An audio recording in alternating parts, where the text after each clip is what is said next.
Al-Huda TV. Bismillahirrahmanirrahim. Assalamualaikum warahmatullahi wabarakatuh.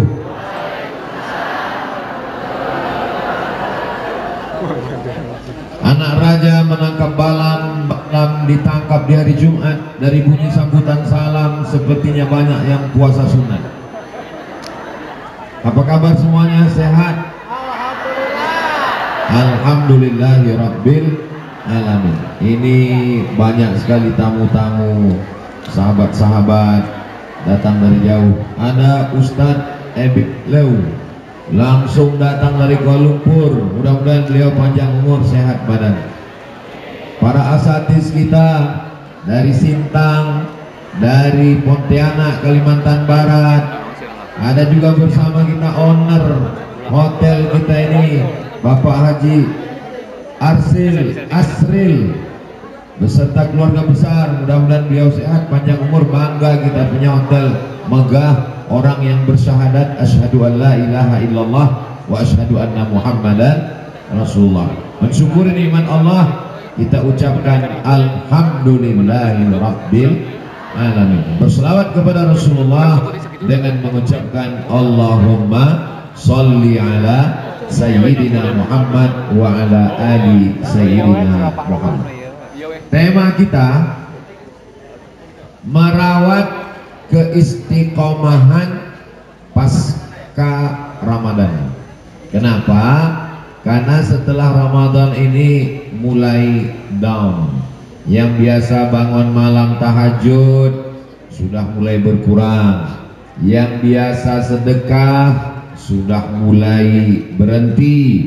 Yang biasa sholatnya khusyuk, biasa khatam Quran, biasa konsisten on time tepat waktu, sudah mulai molor. Betul? Bu, saya mau jawabannya tidak tadi. Kok malah betul? Mestinya ucapan Ustadz keliru. Itu Ustadz suuzon sama kami. Kita itu sujudnya lebih lama dari biasanya. Itu karena apa? Satu, karena pahalanya banyak. Kenapa sujudnya lebih lama di bulan Ramadan? Karena pahalanya lebih banyak, karena bulannya bulan mulia, karena hatinya khusyuk. Oke. Jadi kalau gitu khusyuknya lebih lama di Ramadan. Pas keluar Ramadan tidak khusyuk lagi. Kenapa kita lebih khusyuk, lebih lama sujudnya, lebih panjang doanya? Karena putus. Yang dulu digadang-gadang, ditunggu mau dipinang, rupanya dilarikan orang lain, itu khusyuk itu. Berarti karena ada musibah. Kenapa sujudnya lebih lama, munajatnya lebih syahdu, air mata lebih mudah menetes? Karena sakit. Kenapa lagi? Karena gagal. Kenapa lagi? Jadi banyak sekali penyebab-penyebabnya. Maka kita pelajari diri kita ini. Apa yang menyebabkan sholat saya sujudnya lebih lama, doanya, khusyuknya, ta'zimnya, hibah rasa dalam hati? Oh, karena bulan Ramadan, karena sakit, karena depresi, karena gagal, karena mati saudara, ayah, ibu, dan lain sebagainya. Apakah menunggu musibah datang baru kita beribadah? Apakah menunggu sakit baru kita khusyuk? Apakah nunggu ninggal baru kita? Nah, maka ini kita sedang melihat dari dalam diri kita sendiri. Kita pelajari baik-baik. Maka jangan nunggu musibah baru khusyuk. Karena kalau nunggu musibah baru khusyuk, iya kalau musibahnya sakit, iya kalau musibahnya gagal. Kalau musibahnya langsung mati, apa masih sempat khusyuk setelah mati? Gak ada gunanya lagi. Jadi at-tafakkur sa'ah, berpikir bertafakur sesaat, khairun min qiyamil lailah, lebih baik daripada qiyamul lail sepanjang malam. Berpikir, renungkan, pikirkan, kenapa saya ini begini? Kenapa saya nggak tahajud malam? Selama ini tahajud malam 30 malam 30 malam tahajud Pak Ustadz. Kenapa tahajud? Karena khawatir nggak makan sahur. Berarti bukan karena tahajudnya, tapi karena sahurnya. Lalu kenapa sekarang nggak tahajud lagi? Karena nggak ada acara makan sahur. Kalau makan sahur, bangun. Kenapa makan sahur? Karena kalau nggak makan sahur khawatir haus, khawatir lapar. Jadi kalau begitu tahajudnya tidak tulus 100%. Jadi yang pakai usolli sunnatat tahajud karena makan sahur dan takut lapar lillahi ta'ala. Ini sekarang kita sedang menganalisa diri kita sendiri. Kenapa waktu di Ramadan itu rajin baca Quran? Karena bulan Ramadan bulannya turun Al-Quran. Saya ingin hatam Quran. Kenapa kamu rajin baca Quran dan mengejar hatam Quran di Ramadan? Pertama, karena bulan Ramadan bulannya turun Al-Quran. Oke. Yang kedua, karena lingkungan. Masing-masing kita nanya, kamu udah berapa juz? Kamu sudah khatam? Kamu sudah? Begitu selesai Ramadan, bahkan jangankan selesai Ramadan, di akhir Ramadan pertanyaannya sudah berubah. Rencananya nanti mudiknya berapa hari? Sudah berubah dari pertanyaan. Jadi kalau begitu bukan karena Qur'annya, bukan karena amalnya, tapi karena situasi yang mendukung. Sebelum kita masuk ke poin-poin bagaimana cara merawat keistiqomahan pasca Ramadan ini, kita mau menganalisa dulu bahwa sebenarnya kita melakukan sesuatu bukan karena sesuatu itu, tapi karena sesuatu yang lain. Kita melakukan sesuatu bukan karena dia, tapi karena sesuatu yang lain. Kita tahajud bukan karena tahajudnya, tapi karena kita mau makan sahur. Kita makan sahur bukan karena makan sahurnya, tapi karena kita takut lapar. Kita baca Quran bukan karena Qurannya, tapi karena kebetulan satu grup sudah pada khatam dan kita belum. Kita puasa karena kebetulan, ya kamu kenapa puasa? Pak saya puasa, ibu saya puasa, semua puasa, nggak enak nggak puasa, ya puasalah Pak Ustaz. Tapi kalau ada yang ngajak makan siang, saya ikut juga. Berarti bukan karena dia. Makanya kita disuruh beribadah lillahi ta'ala. Sesuatu kita lakukan bukan karena dia, tapi karena ada unsur yang lain. Contoh, kita marah sama orang karena orang itu menginjak kaki kita. Pertanyaannya, kita marah sama dia karena nginjak kaki kita atau karena status dia? Saya marah sama dia karena dia nginjak kaki saya, Pak Ustaz. Yang nginjak siapa? Yang nginjak adik saya. Kamu marah sama dia bukan karena nginjak kaki kamu, karena yang nginjak kaki kamu itu adik kamu. Coba kalau yang nginjak kaki kamu tentara. Jadi kalau gitu marahnya kenapa?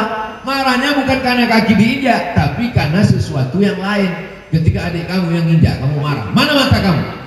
Tapi ketika kamu sedang berada di nunggu di stasiun kereta api, di terminal, tiba-tiba ada yang nginjak. Orang yang tegak kakinya, badannya kekar, kumisnya melintang, nginjak. Kamu akan senyum, nah injak lagi nggak apa-apa. Berarti karena ada unsur yang lain. Maka coba kita merenung sejenak. Ramadan yang kemarin yang kita lakukan itu karena apa? Kenapa kamu sholat tahajudnya banyak? Sholat tarawih 8 sampai 20 tambah witir 3, 23. Bangun malam tahajud lagi 8 rakaat. Sholat sunat wudhu. Coba tanya, karena tahajudnya atau karena yang lain? Karena yang lain. Kenapa? Karena kebetulan saya ada grup dan di situ ada tahajud call. Sudah tahajud belum? Gak enak kalau jawab enggak, ya tahajud lah. Makanya cara merawat yang pertama, beramal bukan karena bulan, beramal bukan karena musim, beramal bukan karena orang, beramal karena lillahi. Allah yang kita sembah di bulan Ramadan kemarin, apakah beda dengan Allah di bulan Syawal? Ya Allah, Ramadan selamat tinggal. Sekarang Allah Syawal. Kalau begitu Tuhan kita 12. Allah Ramadan, Allah Syawal, Allah Zulqa'dah, Allah Zulhijjah. Allah kita satu, qul huwallahu ahad. Makanya semuanya lillahi ta'ala. Usolli sunnatat du'a raka'ataini lillahi ta'ala. Puasanya nawaitu shawma ghadin an ada'i fardhi syahri Ramadan hadhihi sanati lillahi ta'ala. bukan karena orang lain, bukan karena bulan, bukan karena yang lain. Makanya ada ungkapan. Ungkapan ini hati-hati juga ucapannya. Andai aku beramal karena surgamu, tolong tutup pintunya. Andai aku beramal karena takut nerakamu, tolong padamkan apinya. Aku beramal karena cintamu. Ini ungkapan orang yang sedang jatuh cinta. Biasanya orang kalau jatuh cinta itu ngomongnya memang agak ngelantur-ngelantur. Saya belum sampai lagi ke level itu. Saya hanya masih beramal mengharapkan surga. Ya, saya beramal mengharapkan surga. Jadi kalau gitu Ustaz gak tulus dong karena Allah. Loh, Allah yang nyuruh. Wasari'u ila maghfiratin min rabbikum wa jannah. Beramallah kamu karena surga. Dan Nabi nyuruh, idza sa'altumullaha, kalau kamu meminta kepada Allah, fas'aluhul firdaus, mintalah surga jannatul firdaus. Jadi kalau begitu, sholat tahajud malam karena surga, salah apa nggak salah? Nggak salah. Kalau saya nanya, khawatir jawabnya salah, nggak usah dijawab. Karena setiap kali saya nanya, itu nanti saya jawab sendiri. Banyak jamaah, kalau ada model ustadz yang nanya-nanya, itu dia stres. Karena memang trauma, dari SD udah ditanya melulu. SD ditanya, SMP ditanya, SMA ditanya, S1 ditanya, skripsi ditanya. Saya mau ngaji ini nggak usah ditanya-tanya lagi, ustadznya nanya juga. Jadi kalau saya nanya, nggak usah dijawab. Kenapa? Saya jawab sendiri. Saya tahu psikologis jamaah yang sulit dalam keadaan tertekan. Nah, jadi kita poin yang pertama, merawat keistiqomahan pasca Ramadan adalah lillahi. Dari mulai bangun malamnya lillahi ta'ala, dari mulai tahajudnya lillahi ta'ala, sholat berjamaah subuh ke masjidnya lillahi ta'ala, sholat duhanya lillahi ta'ala, siang amal ibadah lillahi ta'ala. Lalu kemudian yang Ramadan kemarin itu adalah proses latihan. Banyak orang menganggap Ramadan ini bulan menumpuk amal, ditumpuk amal sebanyak-banyaknya Ramadan, tahajudnya, witirnya, tarawihnya, khatam Qur'annya, zikirnya, sedekahnya ditumpuk di Ramadan. Setelah Ramadan, alhamdulillah Ustaz, sudah siap persediaan untuk 11 bulan ke depan. Bukan, Allah bisa karena biasa. Ambil burung merpati, ikat sayapnya pakai karet, masukkan ke dalam kotak selama 7 hari. Pulang dari sini nanti langsung beli merpati ya. Ikat pakai karet, masukkan ke kotak, kasih makan beras 7 hari. Hari apa ini? Ahad, Senin, Selasa, Rabu, Kamis, Jumat, Sabtu. Nanti hari Sabtu buka karetnya, lepaskan, dia akan terbang. Nanti petang dia pulang ke tempat kotak yang sudah kita siapkan. Ustaz sudah praktekkan. Dulu saya punya banyak burung merpati, almarhumah mak saya biara burung merpati. Sekarang nggak ada lagi. Saya potong semua. Menjinakkan merpati cukup 7 hari, kasih beras padi, insya Allah tahu dia kemana pulang petang nanti. Tapi umat Islam diikat. Kemarin diikat 7 hari atau berapa hari? 30 hari diikat dengan tarawih, diikat dengan witir. Begitu masuk Syawal, di masjid yang tinggal pemain inti, pemain naturalisasi terbang, pemain cadangan hilang. Dia yang azan, dia iqamat, dia yang imam, dia yang nyapu, dia yang bersihkan WC sekalian. Untung masih ada dia, saudara kita. Dia lebih dulu masuk surga dari kita. Betul? Oh, betul lagi ya.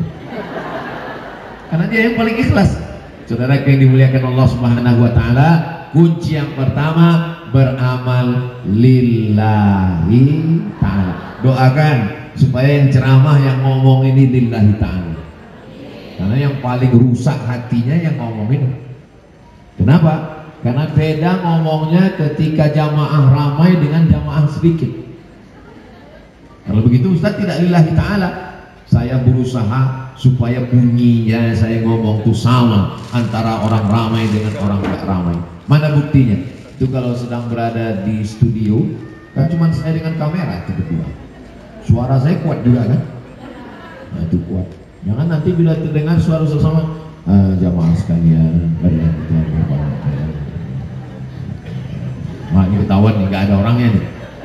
Berarti bukan lillahi ta'ala. Makanya berangkat dari rumah, bismillahi tawakkaltu 'alallah, la haula wala quwwata illa billah. Doakan selalu. Setelah mendoakan orang tua, Rabbi fili wali walidayya warhamhuma kama rabbayani shaghira. Doakan saudara-saudara, Rabbi fili wali walidayya wali ikhwanina alladzina sabaquna bil iman. Doakan pasangan hidup, Rabbana hab lana min azwajina wa dzurriyyatina qurrata a'yun waj'alna lil muttaqina imama. Doakan anak-anak, Rabbi fili warham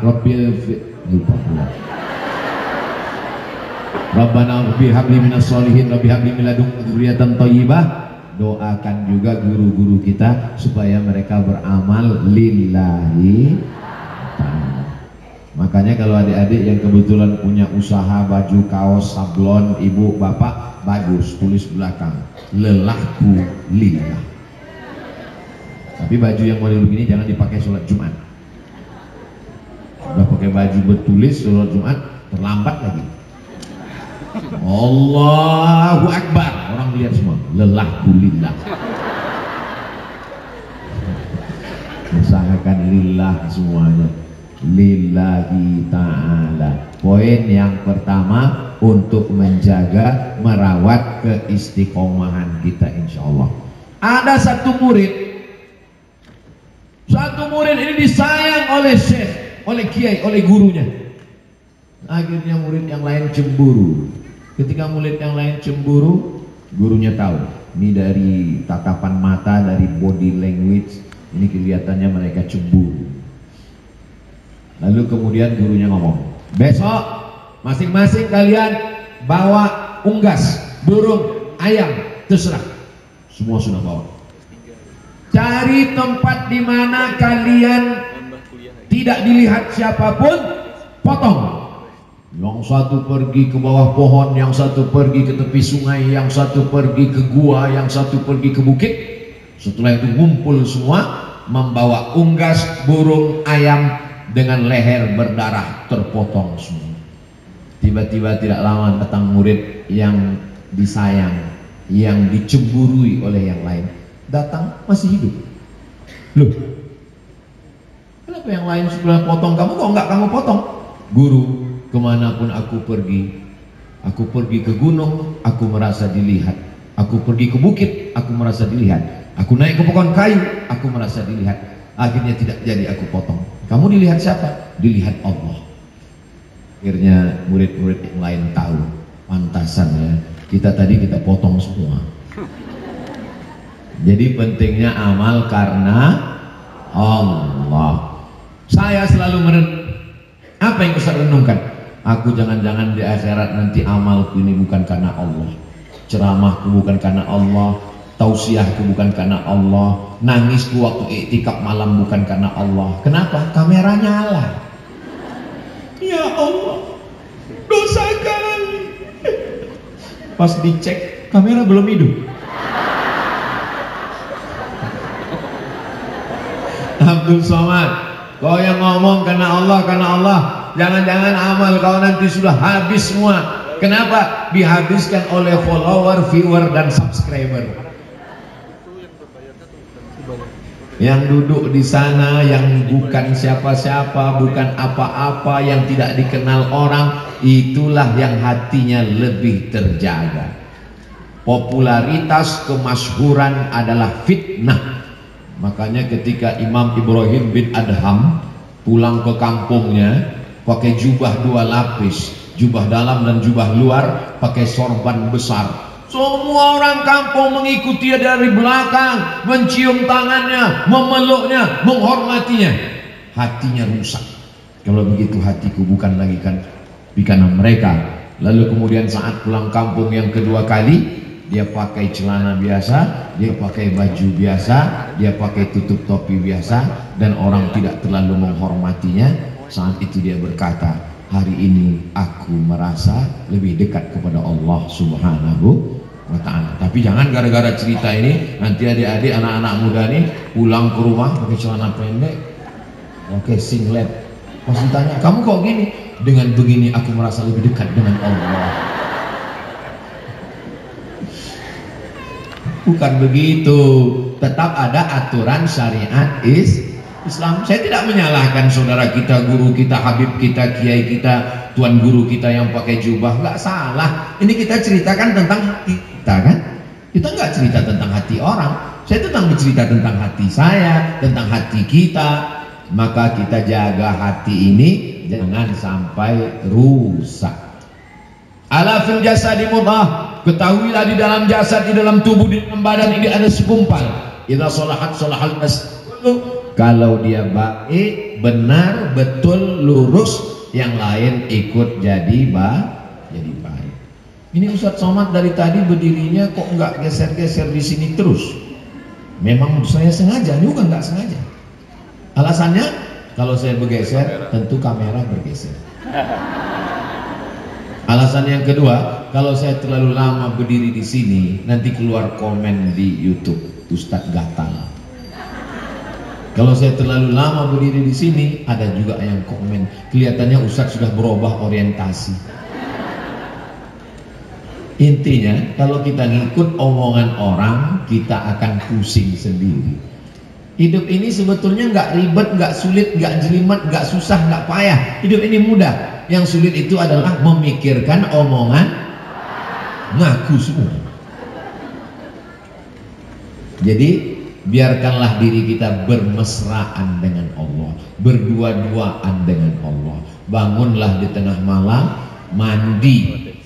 Saya anjurkan kalau bangun itu mandi.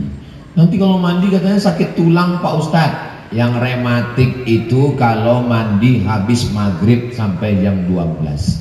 Adapun jam 1, jam 2, jam 3 bagus, bahkan ada terapi mandi. Supaya apa? Supaya segar bugar. Kalau kita tidur, badan kita mengeluarkan keringat. Keringat itu baunya gak usah diceritakan. Manusia ini dari mulai ujung rambut sampai ke ujung kaki itu gak ada yang wangi. Cobalah korek-korek kepala, hijau. Dari mulai kerak kulit kepala sampai kerak kulit hidung, sampai kerak kulit telinga, sampai kerak kulit mulut, sampai ujung kaki nggak ada yang wangi. Itu makanya dicari pohon kayu yang wangi. Semakin dibakar, semakin dicincang, semakin disakiti, dia mengeluarkan aroma yang wangi. Namanya apa? Sudah gaharu cendana pula, sudah tahu bertanya pula. Pohon gaharu itu kalau dibiarkan hidup, itu ada tumbuh hitam di dalam batangnya, itulah yang mahal itu.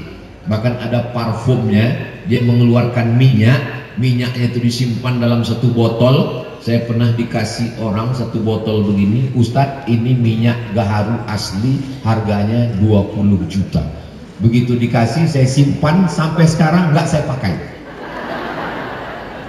Karena saya khawatir kalau saya bawa, pas saya oles, yang lain minta. Pas saya oles, pasti yang lain mengulurkan tangan.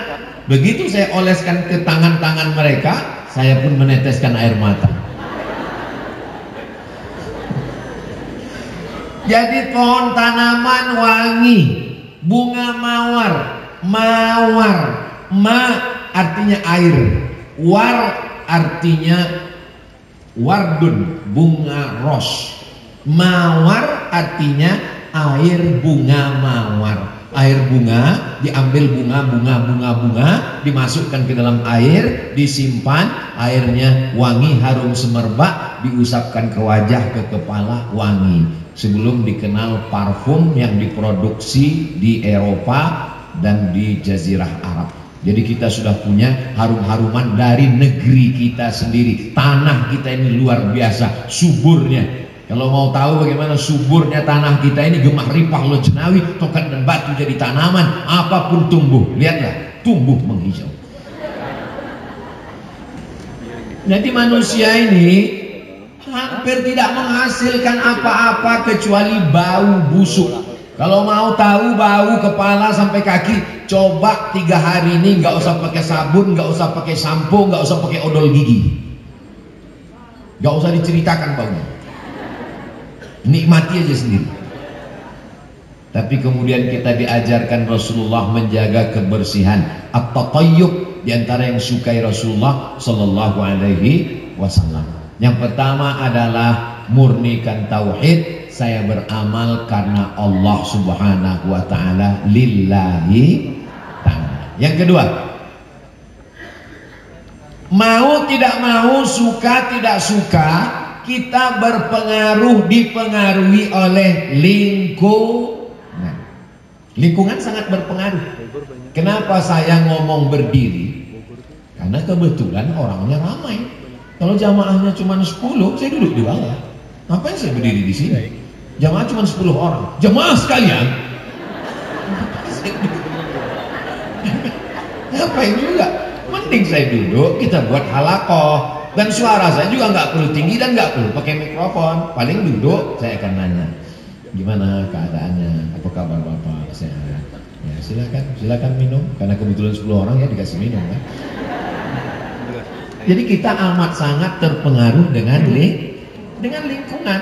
Dan lingkungan kita ini ada 3. Lingkungan yang pertama, rumah. Maka usahakan rumah yang kira-kira dekat masjid, dekat musola. Jauh pun nggak apa-apa karena kita langkah kaki. Ada namanya Bani Salim, rumahnya jauh dari Masjid Nabawi. Ya Rasulullah, kami mau jual rumah kami mau beli tanah dekat Masjid Nabawi, kami mau tinggal dekat Masjid Nabawi. Kata Nabi, jangan, kamu tetap tinggal di sana dan jalan kaki. Kenapa? Langkah pertama menghapus dosa, langkah kedua mengangkat derajat, langkah ketiga menghapus dosa, langkah keempat mengangkat derajat. Itulah yang keluar dalam iklan sekarang. Langkahkan kaki Anda 10.000 langkah sehari sebelum terkena osteoporosis. Nama produknya nggak usah disebut, iklan gratis nanti. Sebelum osteoporosis ada, Nabi sudah mengajarkan berjalan kaki. Sekarang banyak sekali saya lihat di lingkungan masjid, apalagi yang halamannya luas, pakai baju plastik sampah, lari-lari keliling masjid, tapi nggak masuk masjid. Lari-lari masuk masjid. Pas lagi saya sedang duduk-duduk, tiba-tiba datang ibu-ibu. Ustadz, saya mau menawarkan produk untuk Ustadz. Dijamin kalau Ustadz minum ini, Ustadz akan lebih berwibawa. Apa ini nama produknya, Bu? Susu menambah berat badan. Dia mau jual produk ini, asli halalan thayyibah, sesuai dengan ucapan Ustadz, bangkitkan ekonomi kembali. Setelah dia habis ngomong selesai, bahan dia sudah saya lihat sudah mulai agak habis. Lalu saya bilang, Ibu ngelihat orang yang lari-lari pakai baju kresek sampah itu? Iya, mereka lari itu untuk apa? Untuk kurus. Saya belum lari aja udah kurus. Habis itu dia pergi. Gagal. Jadi lingkungan kita usahakan yang dekat dengan masjid. Ayalah salah. Mau nggak mau, suka nggak suka, nggak enak hati. Nah, itu berarti nggak lillah dong Pak Ustadz. Usaha menuju lil. Yang kedua, lingkungan tempat kerja. Kebetulan di kantor dinas, UMM, perusahaan swasta, usahakan yang lingkungan tempat kerja itu juga yang dekat dengan Allah. Alhamdulillah Ustadz, di tempat kami itu ada pengajian, bagus. Atasan kami Pak Ustadz luar biasa. Bapak Bupati kami Pak Ustadz, Bapak Camat kami Pak Ustadz, Bapak Kapolres kami Pak Ustadz, Bapak Dandim dan Ramil kami, kalau sampai nggak sholat berjamaah, potong uang makan. Mantap. Itu memotivasi kita. Pada awalnya memang keterpaksaan. Usolli fardhu zuhri arba'a raka'atin jama'atan makmuman karena takut uang makan dipotong lillahi ta'ala. Tapi ini termasuk bagian dari proses. Kalau kebetulan tinggal di luar kota. Kamu lagi di mana, Pak? Saya lagi di hotel. Hotelnya ada masjid nggak? Ada. Apa nama hotelnya? Asrilia. Ini hotel ini maksudnya. Dia memang iklan itu masuknya setelah setengah jam. Ada masjid di pintu. Ada masjid. Usahakan yang ada masjidnya. Kamu lagi di hotel mana, Pak? Tolong kirim, saya mau lihat. Langsung nyari mana logo hotel. Langsung foto. Hotel Syariah. Habis foto langsung pindah konvensional. Jadi lingkungan yang pertama adalah lingkungan tempat tinggal. Lingkungan kedua adalah lingkungan tempat kerja. Lingkungan yang ketiga, lingkungan sosial media. Coba renungkan. Tempat tinggal, alhamdulillah Pak Ustadz, kami sore-sore ada grup yasinan ibu-ibu, alhamdulillah. Malamnya ada kajian di masjid Pak Ustadz, alhamdulillah. Dekat dengan masjid, dekat, alhamdulillah. Tempat kerja juga. Sekarang lingkungan yang ketiga, bagaimana dengan medsos sosial media? Coba perhatikan grup-grup WA, grup SD. Grup SD ceritanya kiki. Grup SMP, grup SMA. Kemarin acara halal bihalal grup SMA. Masing-masing menunjukkan pas lagi ngambil makanan, oh gelangnya besar, rantau. Ustadz kayaknya dapat kiriman videonya. Ini grup-grup ini untuk apa? Apakah kalau kita mati grup ini mau masuk liang lahat? Kalau grup itu tidak membawa kita kepada Allah, say goodbye. Ustadz emang nggak ada grup? Di dalam handphone saya cuma satu grup inti sahabat UAS. Lain itu nggak ada. Kenapa? Karena grup-grup ini serba salah kita. Mau kita nggak komen, langsung dia kirim gambar orang benjol, hanya lihat nggak pernah komen. Mau kita komen, ceritanya nggak betul. Pikirkan, coba duduk bersama. Anda yang nggak duduk, tulis di grup pagi. Mau dibawa kemana grup ini? Cerita masalah politik, ribut. Cerita masalah agama, ribut. Cerita masalah mau jadi apa grup-grup ini? Tapi kalau grup, coba perhatikan siapa yang follow sahabat-sahabat kita yang ada di Instagram, yang ada di TikTok, yang ada di FB, yang ada di grup WhatsApp, yang ada di Twitter. Ini tidak kalah hebatnya dengan lingkungan tempat tinggal dan lingkungan tempat kerja. Ini ngaruhnya luar biasa. Saya ada ikuti beberapa grup yang ada di FB, grup Ahlus Sunnah wal Jamaah, grup Al-Aqidah Al-Asy'ariyah. Bagus, isinya kajian-kajian, maka ini baik-baik semua. Subscribe apa saja channel yang kita subscribe dan kita menjadi subscribernya. Maka ini kita, alhamdulillah, ini dikelola dengan baik oleh Ustadz EN. Beliau ini punya pondok digital. Jadi jamaahnya itu jamaah memang ghaib semua. Pondok digital. Nah, jadi kalau saya setiap hari Selasa malam Rabu itu bersama beliau di hijrah bersama Ustadz Abdul Somad, itu nggak ada ya, dengan kameramen, ini berdua. Setelah itu mereka tinggalkanlah saya. Akhirnya setelah itu baru kita dialog tak jawab. Yang ini saya diberi waktu dari jam 9 sampai jam 10 Ustadz ngomong. Habis itu nanti akan ditanya jawab. Habis itu Ustadz ngomong, nanti akan kita simpulkan. Yang pertama lillah, yang kedua takkan lingku. Alhamdulillah Pak Ustadz, saya sudah berusaha lillah. Lingkungan tempat tinggal bagus. Lingkungan tempat kerja, beberapa memang ada Abu Jahal, Abu Lahab, setan ada Ustaz. Justru indahnya hidup ini ya karena ada setan itu. Kalau nggak ada dia gimana indahnya? Baik semua. Itu kita bukan di dunia, itu di sorga itu. Memang yang namanya manusia ini ya begitu. Ada salahnya, ada kurangnya, ada nakalnya, ada jahatnya. Itu namanya manusia. Tapi kalau jahat terus setan. Baik terus malaikat. Teman kita ini bukan setan dan bukan malaikat. Dia masih manusia. Manusia itu perlu penuh dengan silap, lupa, khilaf dan salah. Justru kalau dia nggak ada, nggak enak hidup ini. Persaingan itu kan.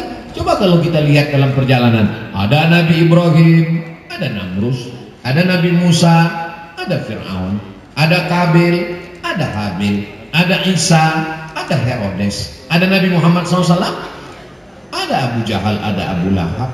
Begitulah kehidupan. Jadi kalau nanti ada orang nanya, aku bosan dengan hidup ini, kenapa ya? Kasih tahu dia. Memang hidup ini begitu perjalanannya. Ada Kabil, ada Habil, ada Musa, ada Fir'aun, ada Ibrahim, ada Namrus, ada Isa, ada Herodes, ada Nabi Muhammad, ada Abu Jahal, ada aku, ada kamu.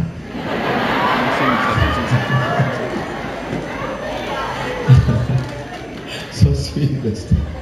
Ujungnya tuh yang gak enak, suul khotimah. Nah, yang pertama lillah, yang kedua lingkungan, yang ketiga ini tidak kalah penting, idza maridha fa'udhu. Ini bangkit dari dalam. Kalau teman tadi itu eksternal, dari luar. Lingkungan dari luar, masjid dari luar, grup dari luar. Kalau yang ketiga ini in dari dalam, internal. Apa dia? Idza maridha, kalau saudaramu sakit, fa'udhu, kunjungi dia. Jangan tunda-tunda. Saya kalau udah dapat WA, Ustadz ini sakit, langsung datang. Kalau nggak bisa datang, saya buatkan video. Kalau nggak bisa buat, langsung suara. Wa'idzuka bikalimatillahi tammati min kulli syaitanin wa hammahu min kulli ainin lammah. Bismillahilladzi la yadurru ma'asmihi syai'un fil ardi wala fis sama' wa huwa samiul alim. Ya hayyu ya qayyum bi rahmatika nastaghits.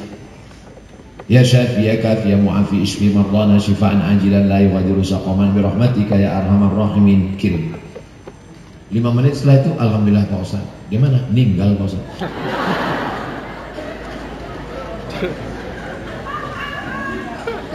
Jadi yang ketiga adalah membangkitkan dari dalam. Jangan tunda merespon orang sakit.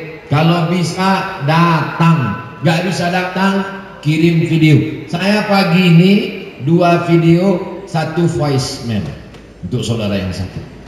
Kalau nggak bisa juga, doakan supaya diberikan kesembuhan dan kesehatan. Itu membangkitkan kita dari dalam. Ustaz Abdul Somad, nanti jadwalnya habis tausiah di Masjid Agung, kita mampir sebentar ke rumah sakit di seberang masjid ya. Insya Allah, insya Allah. Saya pun sampai ke masjid, ketemu dengan bapak ibu dokter. Saya diberi jubah warna hijau yang kancingnya di belakang. Saya bilang, ini yang pakai saya sendiri. Iya, Ustadz aja. Begitulah mereka memuliakan Al-Mukarram Al-Ustadz Abu Somad. Saya pun pakai jubah hijau itu. Biasa. Lain ya rasanya pakai jubah hijau ini. Nggak seperti jubah waktu khutbah Jumat. Pakai. Habis itu dipersilakan masuk. Silakan masuk Pak Ustadz. Masuk. Saya lihat di atas. IC. Saya pun masuk ke dalam. Setelah saya masuk ke dalam, mereka tutup. Saya bilang, saya aja. Iya Pak Ustaz. Rupanya di dalam itulah semua penyakit menular. Mereka di luar tersenyum melambaikan tangan. Dalam hati dia, matilah kau Ustaz. Disitulah saya baru sadar, tak ada gunanya harta, tak ada gunanya jabatan, tak ada gunanya kawan, tak ada gunanya apapun. Terbaring menunggu malaikat maut datang. Sepi sunyi, tak ada senyum, tak ada ketawa. Dan untung mereka nggak ketawa. Bayangkan kalau pas saya sendiri situ ketawa mereka, mati saya. Di saat itu kita sedang disadarkan, Abdul Somad, kau sekarang bisa jalan, bisa ke Sumedang, bisa ke Purwakarta, hari ini ke Bandung, besok ke Bogor, besok kau pulang. Itu semua bisa karena sehat. Wasihhataka qabla saqamika. Sehatmu sebelum sakitmu. Manfaatkan kesehatan ini seefisien mungkin. Dulu waktu saya kuliah di Mesir, ujung sana 2 kursi, ujung sana 2 kursi. Biasanya kursi diletakkan di tepi soft. 2 kursi ujung, 2 kursi ujung. Untuk siapa? Untuk orang-orang tua yang sakit. Jangan biarkan orang sakit di rumah. Papa, mama sakit, jangan kemana-mana, sini aja, tunggu malaikat maut datang. Nah. Ayah, ibu yang sakit, bangkitkan semangatnya, bawa ke masjid.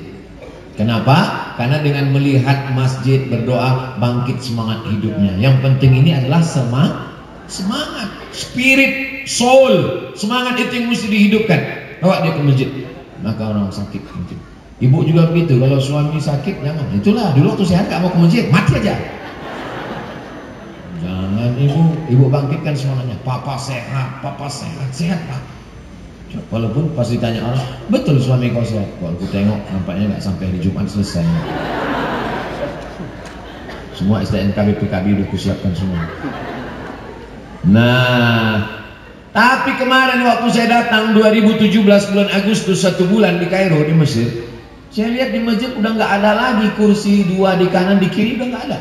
Loh, orang Mesir Kairo udah sehat semua. Rupanya kursi ditumpuk di belakang, satu sop sakit semua. Jadi trennya sekarang di Mesir itu untuk yang sakit-sakit dibuatkan satu sop khusus di belakang. Ternyata makin canggih rumah sakit, dokter, profesor, medis makin banyak, ternyata orang makin sehat atau makin sakit. Maka kita yang sehat ini bersyukur dengan amal soleh. Jangan sampai nanti ketika sudah tua berada di rumah sakit, suara azan berkumandang, masuk dari celah jendela, hayya 'alas shalah,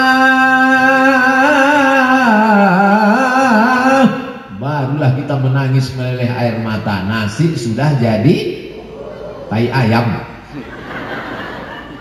Udah sakit, ibu masih cerita bubur juga lagi.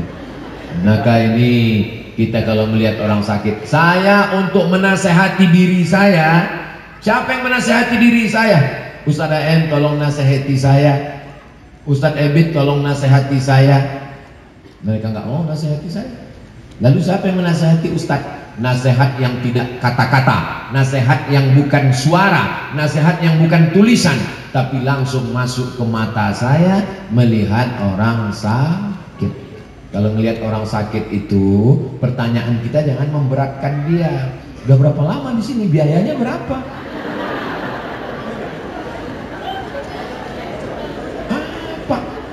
Kedatangan kita itu kalau bisa membuat dia keluar out of the box, keluar dari kotak.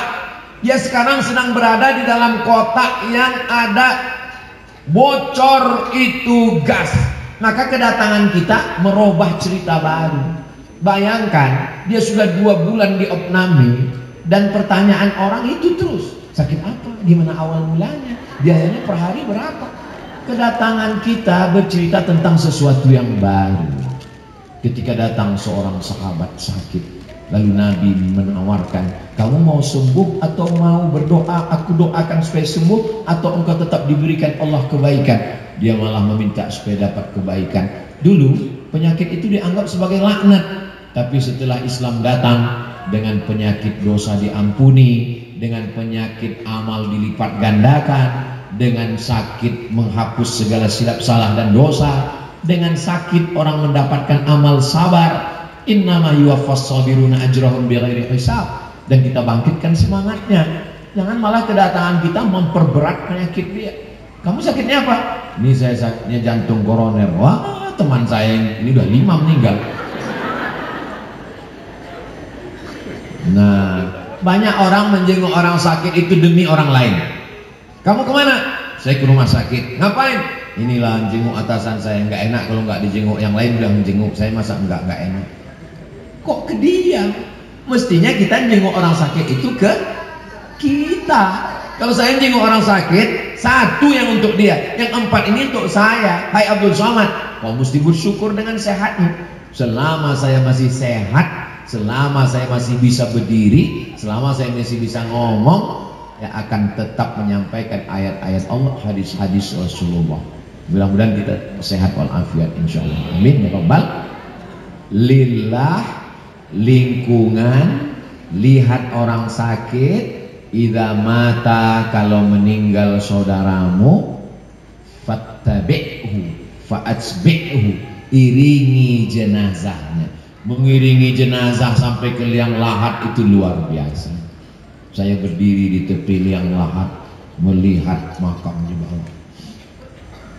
Yang gali tetap terus menggali. Bapak yang gali ini Pak? Iya Pak Ustadz. Yang lain kenapa belum datang? Ustadz terlalu cepat datang. Rupanya saya salah lihat jam. Bapak ngukurnya pakai apa? Kami ngukurnya pakai bambu Pak Ustadz. Loh, kok nggak pakai meteran? Karena kalau kami pakai meteran, ternyata nanti kuburan ini tiba-tiba menyempit, yang disalahkan tukang gali. Loh, pernah terjadi? Sering Pak Ustadz. Kami gali pakai meteran, rupanya kuburannya menyempit. Jenazahnya datang, kakinya ditekuk, yang disalahkan tukang gali. Padahal kami sudah ukur betul, rupanya kubur itu menyempit. Sudah nggak sabar dia datang. Siapa ini? Itu yang tukang-tukang ukur tanah salah ukur. Siapa yang curang ngukur tanah paida shibrin, sejengkal salah, tuwiqa, maka akan dililitkan ke lehernya sab'i aradin, 7 lapis tanah ke bawah, digencet tanah. Hati-hati, ini sudah saya sampaikan di kantor Badan Pertanahan Nasional pas acara ulang tahun mereka. Pak Kanwil BPN acara ulang tahun Badan Pertanahan, lalu ngomong, Ustadz, kami acara ulang tahun Badan Pertanahan Nasional nggak mau buat acara karaoke, kami nggak mau buat di hotel, kamu buat pengajian. Dalam hati saya, mantap, inilah masanya. Nah, ini kenapa? Lahir diciptakan dari tanah, hidup di atas tanah, masuk lubang tanah, kerja ngurus tanah, dijempit, mati masuk lubang tanah. Oh gitu ya Pak penggali kubur? Iya Pak Ustadz, macam-macam. Kadang musim kering datang air Pak Ustadz. Luar biasa, macam-macam kejadian yang dia lihat. Setelah itu barulah orang datang. Setelah datang jenazah diturunkan, mangislah semua keluarga. Papa. Istri yang paling kuat nangisnya. Ustadz-ustadz yang ada di situ semua menasihati, jangan Bu, jangan, sabar. Saya nggak ada, saya diam aja, saya nggak ada. Belum pernah sekalipun saya melarang istri yang nangis di situ. Enggak, saya cuma mau lihat apa betul dia mau masuk ke dalam. Mana? Nggak ada. Setelah selesai pemakaman, anak masuk ke dalam. Yang masuk ke dalam cuma 3 orang. Satu megang kepala, satu megang pinggang, satu megang kaki. Mereka letakkan, mereka buka, penutup wajahnya itu dibuka. Hidung ini ditempelkan ke tanah, menghadap ke arah kiblat. Hidung ini ditempelkan. Bayangkan tatapan.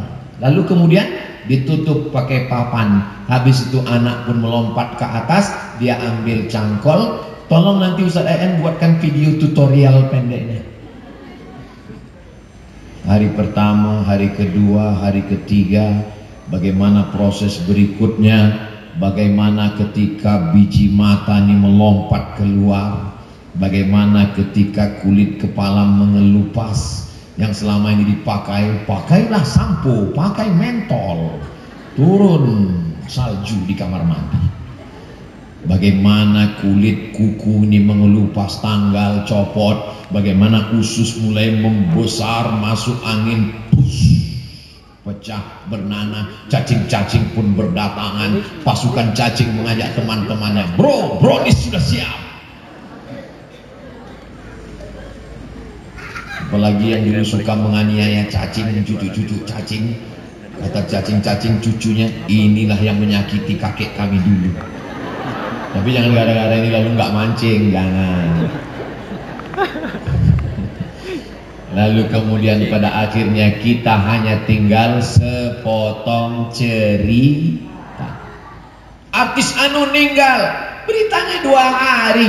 Habis itu datang berita berikutnya, apa? Narkoba.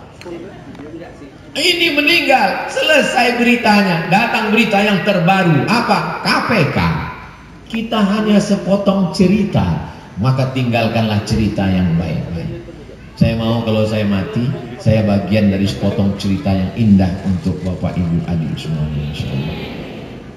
Saya dulu tobatnya karena nonton video Ustadz pas saya lagi jalan di Bukit Tinggi, Batak anak muda bertat. Ustadz salah.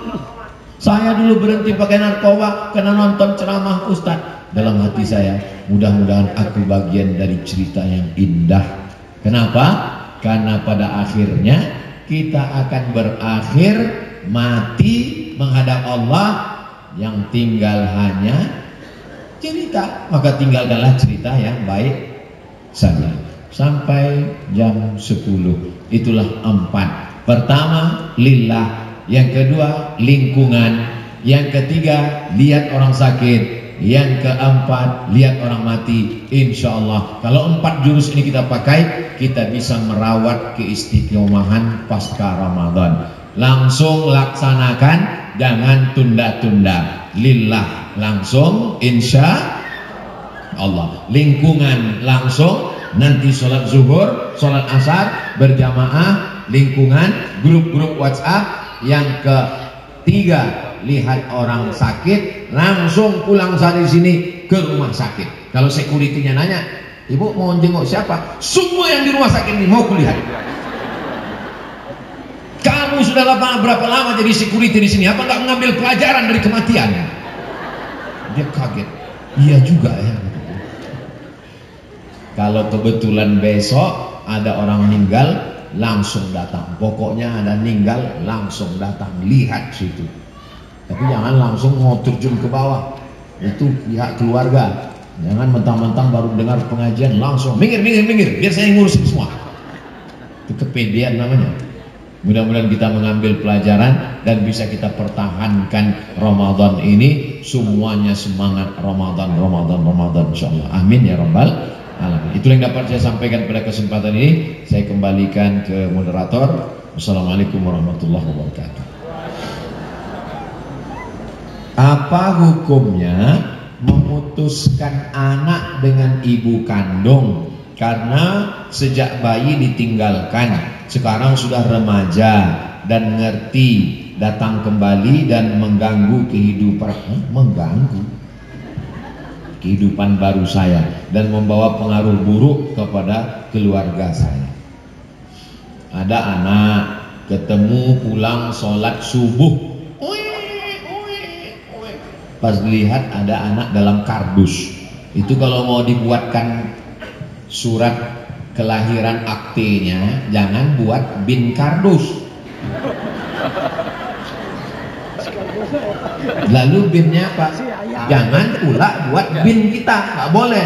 Ud'uhum li abaihim, nisbatkan ke bapak kandungnya. Kalau tahu nama bapak kandungnya, kalau nggak tahu bin Abdillah, binti Abdillah, anak hamba Allah. Nah, setelah diurus tiba-tiba datang ibu kandungnya. Kehadiran ibu kandungnya ini mengganggu, merusak karena tidak punya pendidikan agama yang baik. Apakah kita putus hubungannya atau kita protek? Nggak boleh memutuskan tali silaturahim. La yadkhulul jannah qati'ur rahim. Hadis sahih Bukhari dan Muslim. Tidak masuk surga orang yang memutus tali silaturahim. Lalu yang bisa kita lakukan, protek. Kamu boleh ketemu, tapi kami tetap mengawasi. Kalau kamu ketemu, apa saja yang kalian bicarakan. Jangan sampai dia merusak. Anak yang udah kita jaga pakai jilbab, dia datang rambutnya 3 warna, merah, kuning, kelabu. Anak yang kita jaga sudah pakai baju panjang, dia datang pakai baju setengah tiang. Maka kita kasih tahu, kamu ibunya, ini anak amanah Allah. Saya karena menemukan dia, saya bertanggung jawab di hadapan Allah. Kamu ketemu silakan, tapi kalau kamu merusak dia, saya tidak boleh membiarkan, karena ini perbuatan mungkar. Didik dia dengan baik, sekolahkan dia dengan baik, doakan dengan baik, jaga. Kalau kita punya anak adopsi, 3 yang perlu dijaga. Yang pertama, jangan rusak bin dan binti. Yang kedua, jangan kasih semua harta warisan untuk dia sehingga ahli waris kita nggak dapat. Ini kadang karena terlalu sayang dengan anak adopsi, kasih semua hartaku untuk anak adopsiku. Adapun saudaraku, sendal jepitku pun jangan kau kasih. Yang ketiga, jaga aturan aurat. Kalau kebetulan ibu punya anak adopsi laki-laki, ibu tetap pakai jilbab, baju panjang, jangan pakai daster di depan dia. Kalau bapak punya anak perempuan, anak adopsi, bukan anak kandung, maka tetap jaga aurat. Dia sudah seperti anak saya, udah macam anak saya, udah macam keluarga saya. Berawal dari macam, akhir dengan macam-macam. Waspadalah, setan belum pensiun. Tapi perbuatan melindungi dia baik. Sekolahkan dia, didik dia dengan pendidikan yang baik. Wallahu a'lam. Pertanyaan 2. Bagaimana menjaga rumah tangga suami tidak mau beribadah, hanya istri saja yang senantiasa beribadah dan berdoa? Nama suaminya Mas Fir'aun. Mohon maaf Mas Fir'aun. Yang pertama, doakan dia supaya lillah. Ya Allah, Engkau yang membolak-balikkan hati, ya muqallibal qulub, tsabbit qalba zauji. Pakai bahasa Indonesia, kokohkan hati suamiku. Salat sunat hajat 2 rakaat, di sujud terakhir jangan diomongkan di mulut, batal salat dalam hati. Ya Allah, Engkau yang menguasai hati suamiku, bukakan pintu hatinya untuk beribadah. Boleh jadi itulah ibadah ibu. Mungkin ibadah ibu bukan tahajud, mungkin ibadah ibu bukan hatam Quran. Ibadah ibu adalah memberikan hidayah dari Allah menuju hati. Berapa banyak suami-suami yang jahat, nakal, preman, tengik bertobat bukan karena ceramah Ustaz Abdul Somad, tapi karena istri yang solihah yang tidak pernah bosan mengajaknya ke Allah. Yang pertama. Yang kedua, bawa lingkungan. Usahakan kalau ada kajian arisan di rumah, ini arisan keluarga nih, pesankan sama Ustadz, tolong sampaikan tanggung jawab suami. Ustadz pun menyampaikan, tanggung jawab suami itu di hadapan Allah. Memberi makan, pakaian, tempat tinggal, pendidikan, perhatian. Suami akan diminta tanggung jawab di hadapan Allah. Selesai pengajian, kok kayaknya Ustadz tadi nyindir aku ya man? Kayaknya dia dapat bocoran, nggak tahu juga lah dari mana. Memang orang kalau bawaannya, orang memang sensi sekarang Pak. Jangan pernah bosan, jangan pakai lisan kita. Jangan mentang-mentang ibu udah ngaji lalu pulang dari sini langsung panggil ya ayyuhalladzina kafaru. Enggak begitu juga. Jadi dengan santun, dengan melalui lidah orang, siapa yang dia hormati? Alim ulama, cerdik pandai, tokoh masyarakat, orang yang didulukan selangkah, ditinggikan seranting, yang dimuliakan, yang dihormati, ngomong dengan dia. Kebetulan atasannya, kebetulan alhamdulillah Pak Ustadz, suami saya hormat dengan atasannya. Suruh atasannya ngomong. Atasannya pun gak sholat juga Pak Ustadz. Aduh, kiamat itu dah. Nah, kalau ada orang sakit, jurus ketiga tadi pakai. Ada orang sakit, bawa dia. Pak, yuk kita jalan yuk. Come on. Enggak. Kemana? Surprise. Bawa dia. Lihat tuh Pak. Tapi jangan langsung singgung. Ini kadang perempuan ini nggak pandai juga menjaga perasaan. Wah, lihat, kau nanti gitu juga nasib kau. Laki-laki itu ingin dihormati, dimuliakan, disanjung tinggi, superior. Ustaz kau tahu saya laki-laki. Suami ibu walaupun nggak sholat, walaupun gajinya lebih rendah, walaupun nggak sekolah, dia tetap mau dihormati. Jangan sekali-sekali ibu ajari dia. Dia merasa dia yang paling hebat di dunia. Maka biarkan dia berpikir. Ibu cuma menunjukkan objek saja, tunjukkan. Nah, lihat tuh Pak. Biarkan dia berpikir. Kalau ada orang meninggal, bawa dia, tunjukkan. Nah, Tapi jangan sampai ibu ceramah gitu, nanti kau pun berakhir juga begitu. Sulitkah bagi Allah membuka pintu hatinya? Innama amruhu idza arada syai'an ayyaqula lahu kun. Ustaz, saya diuji dengan suami begini, Pak Ustaz, ini ujian buat saya. Memang betul. Itu ujian yang dikirimkan Allah. Ada yang diuji orang tuanya, ada yang diuji anaknya, ada yang diuji ekonominya. Kebetulan ibu dapat jatah ujian menghadapi suami. Mudah-mudahan diberikan Allah hidayah. Ayyadiyallahu bika rajulan wahidan. Satu orang dapat hidayah karena mulutmu, khairum min humurin na'am. Lebih baik daripada seekor unta yang merah kendaraan termahal. Khairum minad dunya wa ma fiha. Lebih baik daripada dunia dan seisinya. Ustadz, nanti kalau kita acara di sana, kita mampir ke rumah Bapak Fulan. Dia sudah siapkan mobil, siapkan kamar, siapkan makan kita di sana, Pak Ustadz. Oke. Ketemulah dengan Bapak Fulan, celana jeans, baju, kaos, tutup dengan jaket kulit. Saya ini nggak orang baik, Pak Ustadz. Saya ini orang nakal, jahat dulu, Pak Ustadz. Terus gimana ceritanya Bapak tobat? Dalam hati saya, ini pasti karena dengar ceramah Ustadz Somad. Gimana ceritanya, Pak? Cerita Pak Ustadz, pas saya lagi pulang mau tidur malam, istri saya ngomong, nanti kalau abang mati gimana? Saya ceramah beribu kata 1 jam, nggak ada masuk ke telinganya. Istrinya ngomong cuma 5 kata, nanti kalau abang mati gimana? Ternyata yang dari hati sampainya ke hati, sampai jam 2, jam 3 malam saya nggak bisa tidur, Pak Ustadz. Nanti kalau abang mati gimana? Itulah yang membuat saya tobat, Pak Ustadz. Nggak pakai ayat, nggak pakai hadis, nggak pakai sound system, nggak pakai tabligh akbar. Luar biasa. Saya ketemu dengan seorang bapak hadir di pengajian, kursi paling depan. Gimana ceritanya bapak hijrah tobat? Istri saya paling suka ngaji di masjid, Pak Ustadz. Satu malam hujan lebat, dia nelpon, Mas jemput aku ya. Saya bilang, udah naik taksi aja. Nanti kalau aku dilarikan supir taksi. Akhirnya saya jemput Pak Ustadz. Lama saya nunggu di parkir, dia nggak keluar-keluar. Emosi saya, Pak Ustadz. Ditelepon nggak diangkat, SMS nggak dibalas. Masuk saya ke dalam.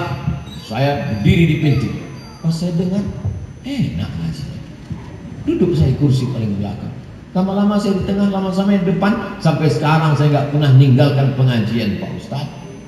Kenapa? Karena istri dari perbuatannya, dari zikirnya, dari doanya, dari masaknya, ketika nyuci ayamnya, buatkan suamiku tobat, buatkan suamiku tobat, buatkan suamiku tobat, buatkan suamiku tobat, buatkan suamiku tobat, buatkan suamiku tobat, buatkan suamiku tobat. Nyetrika bajunya, tobatkan suamiku, ya Allah, tobat. Kalau nggak tobat juga matikan aja lah, ya Allah. Jangan. Gak ada yang sulit bagi Allah Subhanahu wa ta'ala. Hidup kita ini macam-macam ujian datang silih berganti. Insya Allah ibu-ibu termasuk yang menjadi penyebab sampainya hidayah ke Bapak, insya Allah. Amin ya Rabbal alamin. Baik, dua pertanyaan pertama tadi, pertanyaan yang kita ambil dari website yang sudah ditanya sebelumnya. Pertanyaan selanjutnya akan kita pilih dari peserta yang ada di dalam ruangan ini. Namun sebelum itu saya informasikan, pastikan Bapak Ibu mengikuti acara ini sampai selesai, karena di akhir sesi nanti insya Allah akan ada sesi doa yang akan dipimpin langsung oleh Tuan Guru Ustadz Abdul Somad. Baik, langsung saja kita akan pilih penanya pertama, karena Bapak sudah tunjuk duluan. Langsung saja, silakan Pak. Bismillahirrahmanirrahim. Assalamualaikum warahmatullahi wabarakatuh. Waalaikumsalam warahmatullahi wabarakatuh. Nama saya Zul Azmi dari Bandung. Mohon izin tanya Pak Ustaz tentang salat subuh, yaitu salat setelah salat subuh kemudian kita berzikir. Jadi ada waktu isyraq, waktu kita salat itu ada berbagai macam pendapat, dan saya amalkan itu Pak Ustaz.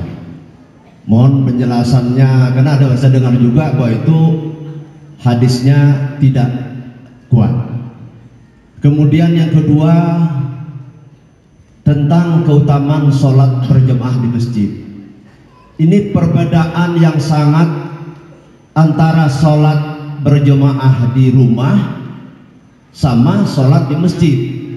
Karena ada juga saya dengar hadis Rasulullah, pernah ada orang buta, beliau mengatakan karena dia buta bisa nggak sholat di rumah? Kata Rasulullah, kamu dengar azan nggak? Dengar. Jadi sholat wajib di masjid. Nah, ini posisi sholat di masjid sama di rumah ini seperti apa Pak Ustaz? Sholat berjamaah di rumah sama di masjid. Mohon penjelasannya. Terima kasih. Assalamualaikum warahmatullahi wabarakatuh. Man sholat subha fi jama'atin, siapa yang sholat subuh berjamaah, summa qa'ada yadhkurullah, kemudian duduk berzikir mengingat Allah, hatta tatlu'asy syamsu, sampai terbit matahari, summa yusalli rak'ataini, sholat sunat 2 rakaat, kanat lahu ka ajri hajjatin wa umrah, dapat pahala seperti haji dan umrah. Tamah, sempurna. Hadisnya ada dalam kitab Sunan At-Tirmidzi. Status hadisnya hadisun hasan. Hadis hasan, tidak ada ikhtilaf di antara ulama semua mazhab. Paling tua Hanafi, nomor 2 Maliki, nomor 3 Syafi'i, nomor 4 Hambali. Semua mazhab menyepakati hadis hasan layak dijadikan sebagai dalil. Jadi tentang sholat sunat isyraq tidak ada ikhtilaf. Syaratnya 3, sholat subuh berjamaah, duduk berzikir di masjid mengingat Allah, dengar pengajian bisa, mengamalkan zikir-zikir, sholawat, baca Quran bisa, istighfar, tasbih, tahmid, takbir, tahlil bisa, sampai terbit matahari. Di Bandung jam berapa terbit matahari? Tanya sama Google. Syuruk waktu Bandung, syuruk waktu Bandung. Nah, nanti dia kasih tahu. Maka di situ diberitahu jadwal sholat. Waktu subuh 0441 Bandung, West Java, Indonesia. Lalu kemudian setelah itu sholat zuhur, sholat matahari terbit 5.50 terbit, lewatkan 12 menit. Ketika matahari terbit tidak boleh, ini bumi, ini matahari. Saat terbit matahari itu yang disebut dengan waktul karohah. Dilarang melaksanakan sholat karena waktu terbit matahari itu dulu dipakai kafir musyrik untuk menyembah Lata, Uzza, Manat, Hubal, sampai matahari setinggi tombak. Setinggi tombak lewat 12 menit. Karena naiknya matahari lewat setinggi tombak 12 menit. Setelah itu baru bisa laksanakan sholat sunat isyraq 2 rakaat. Jadi kalau 5.50 tambah 15, 6/5 untuk waktu Bandung di bulan Syawal 1445 April 2024 ini, karena waktu terus berputar. Lalu laksanakan sholat sunat isyraq 2 rakaat. Pahalanya seperti pahala haji dan 2. Tentang sholat berjamaah ke masjid. Sholat berjamaah ke masjid, selesai Nabi sholat, Assalamualaikum warahmatullah, Assalamualaikum warahmatullah. Nabi ngecek ke belakang, nanya, inspeksi, asyahidun fulan, mana si fulan, asyahidun fulan, mana si fulan, asyahidun fulan, mana si fulan. Kenapa tidak datang sholat berjamaah? La uharriqanna alaihim buyutahum. Kalau mereka tidak sholat ke masjid, saya akan bakar rumah mereka, kata Nabi SAW. Maka kita yang kebetulan tidak ada uzur, tidak ada halangan, tidak musafir, mungkin tinggal dekat masjid, datang sholat berjamaah ke masjid. Menurut mazhab Hambali, sholat berjamaah ke masjid hukumnya wajib, karena Nabi mengancam. Menurut ilmu usul fikih, kalau ada ancaman berarti maknanya wajib. Saudi Arabia mazhabnya Hambali, Maroko Maliki, Indonesia mayoritas Syafi'i. Saudi Arabia Hambali. Itulah mengapa kalau sudah azan berkumandang toko tutup semua. Berapa kali ibu terjebak di dalam toko? Haji. Selesai sholat di Masjidil Haram baru pulang, bawa 2 tas, rupanya belum sholat. Kenapa? Karena mereka mazhab Hambali wajib sholat berjamaah ke masjid. Bagaimana dengan Abdullah bin Ummi Maktum? Abdullah bin Ummi Maktum dia buta. Lalu kemudian laisa li qaidun quduni, ana rajulun ir, saya buta tidak bisa melihat jalan. Laisa li qaidun yaquduni, tidak ada yang bisa membimbing saya, yang membawa saya ke masjid. Saya sebatang kara sendiri di rumah. Lalu kata Nabi, kamu boleh sholat di rumah. Ketika dia akan pergi, Nabi manggil, atas ma'un nida, apakah kau mendengar suara azan? Ya, kamu wajib ke masjid. Jadi hadis yang tadi masih sepotong, yang mengatakan, oh karena kamu buta, mohon maaf, karena kamu tidak ada yang membimbing ke masjid, kamu boleh ke rumah. Tapi pas dia mau pergi, Nabi nanya, atas ma'un nida, apakah telingamu mendengar suara azan? Kenapa Nabi bertanya suara azan? Karena orang yang tunanetra, mohon maaf, dia nggak bisa melihat, tapi mendengar suara. Ayyalas shalah, dengar suara, berarti tahu lokasinya di mana. Datang. Maka kata Nabi, kamu tetap datang. Kalau yang tunanetra saja datang, apalagi kita yang sehat. Maka kalau kita sehat, insya Allah biasakan anak dibawa sholat berjamaah ke masjid. Sholatul jamaati, sholat berjamaah, tafdulu sholat al-fadhi, lebih utama daripada sholat sendirian, bisa ba'in wa ashrina darajah, 27 derajat. Ngitungnya jangan satu, ngitungnya setahun. Karena orang ngitungnya sekali, ngitungnya caranya jangan begitu, ngitungnya setahun. Orang yang istiqomah sholat berjamaah setahun, berarti umurnya nambah berapa? 27 tahun. Umur umat Nabi Nuh 950 tahun. Bayangkan berapa kali ganti KTP itu, berapa kali pilpres itu. 950 tahun. Umur umat Nabi Muhammad baina sittin 60 wa sab'in 70. Kan gak adil. Kok bisa umur 70 lebih dulu masuk surga daripada 950? Kuncinya di mana? Kelipatan amal. 1 Lailatul Qadar 83 tahun. 10 kali Lailatul Qadar 830 tahun. Salat berjamaah 27. Istiqamah setahun 27 tahun. Istiqamah 10 tahun 270 tahun. Itulah mengapa umat Nabi Muhammad lebih dulu. Kenapa? Karena kelipatan amal. Saya ketemu dengan seorang di Palembang, Ustadz Abdul Somad. Bapak itu tidak pernah meninggalkan sholat berjamaah 40 tahun. Di 270, 270, 270, 270. Kalah umur umat Nabi Nuh alaihi salam. Begitu cara berpikirnya. Maka sholat berjamaah. Ini sekarang sudah terbalik dunia ini. Yang banyak sholat berjamaah malah perempuan ke masjid. Suaminya nggak sholat. Terus ditanya, bapak kok nggak sholat? Sudah diwakili oleh ibu. Emansipasi wanita. Itu bukan emansipasi, eman-eman itu. Wallahu a'lam. Baik, terima kasih atas jawabannya. Selanjutnya kita beralih ke yang ibu-ibu dulu. Turun dulu tangannya, turun dulu. Ketika saya sebutkan angka 3, langsung cepet-cepetan ya. Oke, siap? 3. Nah, ibu ini. Silahkan ibu.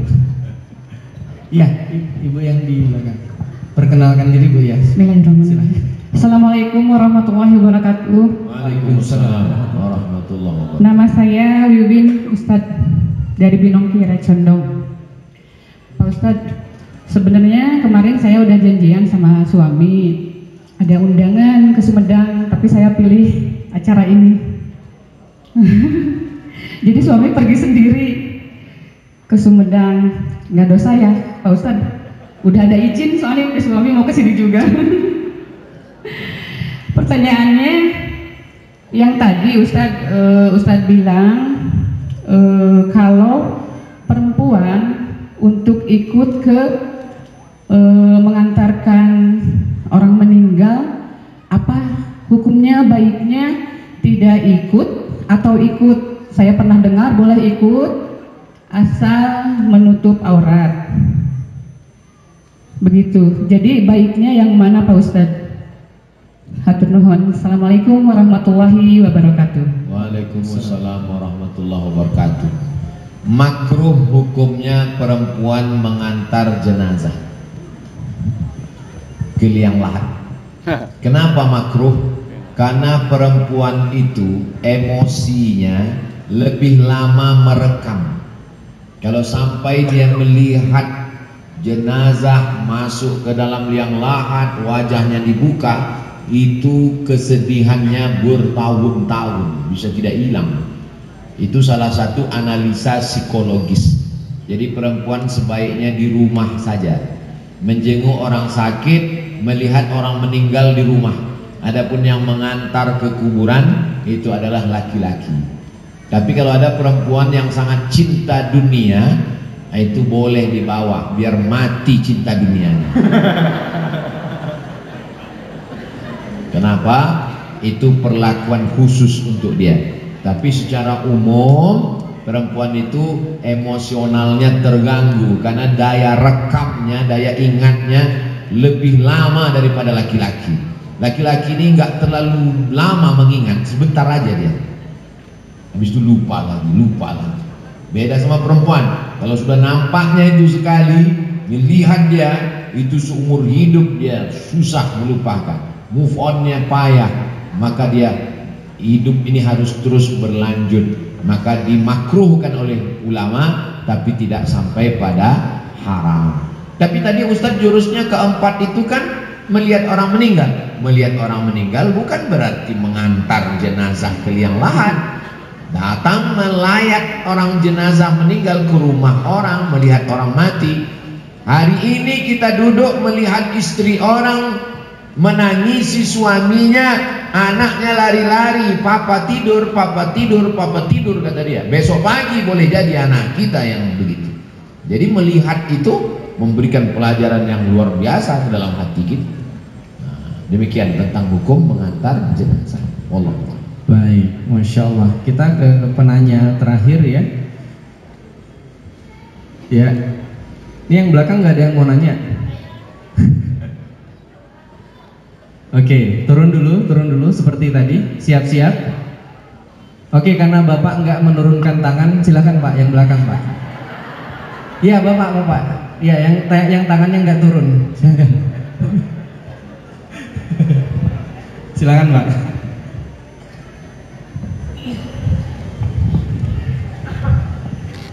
Perkenalkan diri Pak ya, dari mana?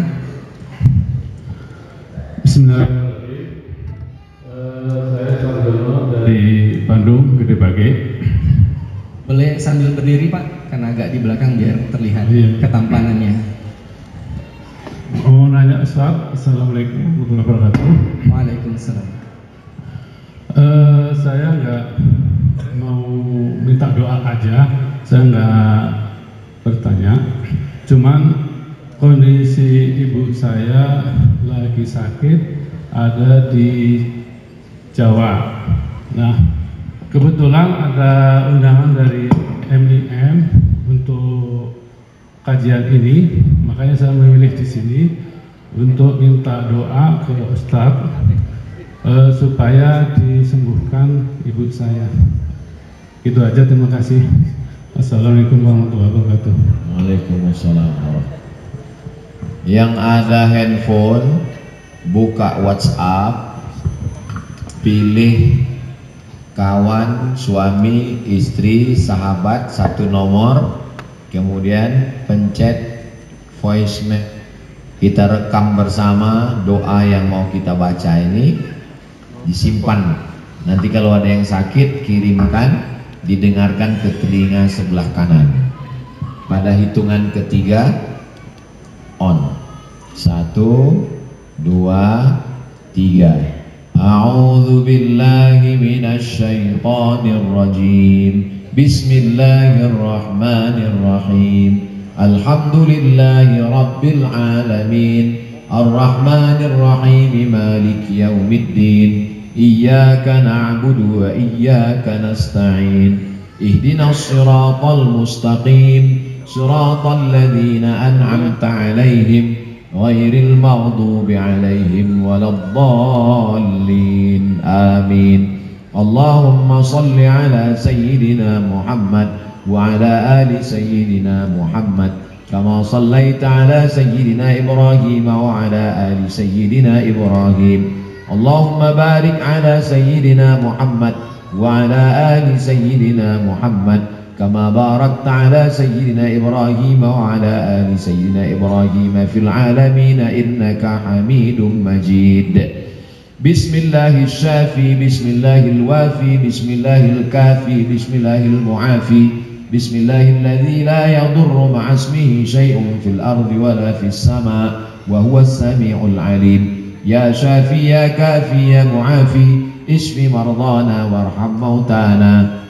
Ya Rabbi bil Mustafa balligh maqasidana waghfir lana ma madha ya wasi'al karami. Antal habibul ladzi turja syafa'atuhu likulli hawlin minal ahwali muqtahami. Ya hayyu ya qayyum birahmatika nastaghith.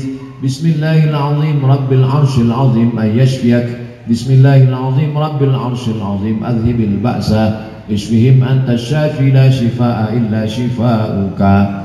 Ya dzal jalali wal ikram akrimna wa la tuhinna wa'tina wa la tahrimna wa idza maridtu fahuwa yashfin. Rabbi anni massani ad-durru anta arhamur rahimin. La ilaha illa anta subhanaka inni kuntu minadh dhalimin. Hasbunallahu wa ni'mal wakil. Ni'mal maula wa ni'man nasir. Wa la hawla wa la quwwata illa billahil aliyyil azim. Bihaqqi nabiyyika Muhammadin sallallahu alaihi wasallam wa alihi at-tayyibin at-tahirin wa ashabihi al-mayamin wan nabiyyin was-siddiqin wasyuhada'i was-salihin wal malaikatil muqarrabin wal ulama'il 'amilin wal awliya'is salihin wa bisirril Fatihah. A'udzu billahi minasy syaithanir rajim. Bismillahirrahmanirrahim. Alhamdulillahi rabbil alamin. Ar-Rahmanir Rahim. Maliki yaumiddin. Iyyaka na'budu wa iyyaka nasta'in. Ihdinas siratal mustaqim. Siratal ladzina an'amta 'alaihim ghairil maghdubi 'alaihim waladdallin. Amin.